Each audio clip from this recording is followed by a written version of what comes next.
श्रीराम समर्थ. 26 ऑक्टोबरचे प्रवचन. भगवत कृपेचा लोंढा म्हणजे काय? कोणतेही बी पेरताना ते अत्यंत शुद्ध असावे, म्हणजे किडलेले किंवा सडलेले नसावे. भगवंताशिवाय दुसऱ्या कोणत्याही फळाच्या हेतूने केलेली भक्ती ही सडलेल्या बीजासारखी आहे. आता सुरुवातीलाच उत्तम बी पैदा होईल असे नाही, परंतु प्रयत्नाने ते साधता येते. पुष्कळ वेळा काहीतरी ऐहिक सुखाच्या इच्छेने मनुष्य भक्ती करायला लागतो, म्हणजे त्यावेळी तो सडके बी पेरीत असतो. प्रारंभी अशा तऱ्हेचे काहीतरी निमित्त होतच असते, परंतु थोड्याशा विचाराने शुद्ध बीजाची पेरणी होणे जरूर आहे, असे चित्ताला पटते. भगवंताची तशी अनन्य भावाने प्रार्थना करावी. पाऊस पडणे वा न पडणे ही गोष्ट सर्वस्वी भगवंताच्या स्वाधीन आहे आणि तो यथाकाळ पडतोही. असे पहा की एखादे शेत खोलात असले की त्यात पाणी इतके साचते की ते जर बाहेर काढून लावले नाही तर संबंध पीक कुजून जाते. त्याच अर्थाने भगवंताच्या कृपेचा लोंढा जर जोराचा असला तर बंधारा फोडून तो बाहेर सोडणेच जरूर असते. असे करण्यात दोन्हीकडून फायदा असतो.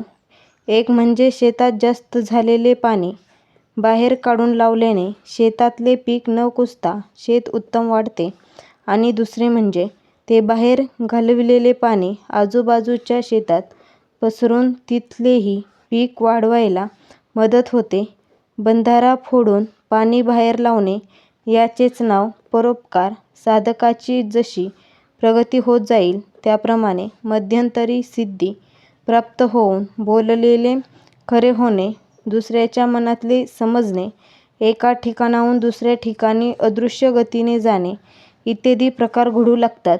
अशावेळी मोहाला बळी न पडता त्यांचा उपयोग स्वार्थाकडे न होईल अशी खबरदारी घेणे जरूर असते. उपयोग करायचाच झाला तर दुसऱ्याचे काम करण्यात, परोपकारात व्हावा.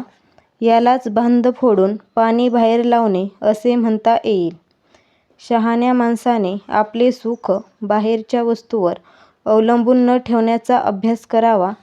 बाहेरची वस्तू सुटली तरी मनाला दुसरी वस्तू देणे अवश्य असते. अशी वस्तू म्हणजे भगवंत होय. भगवंत हा नेहमी राहणारा, स्वयंपूर्ण आणि आनंदमय असल्यामुळे त्याचे चिंतन करता करता मनामध्ये ते गुण उतरतात.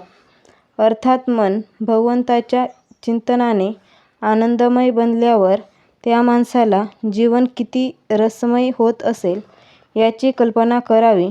मी त्याचा आहे आणि हे सर्व त्याचे आहे अशी सारखी जाणीव पाहिजे. किती आनंद आहे त्यात. आजचा बोध. शुद्ध अंतःकरण ठेवून नाम घेतले तर भगवंताच्या कृपेचा अनुभव येईल.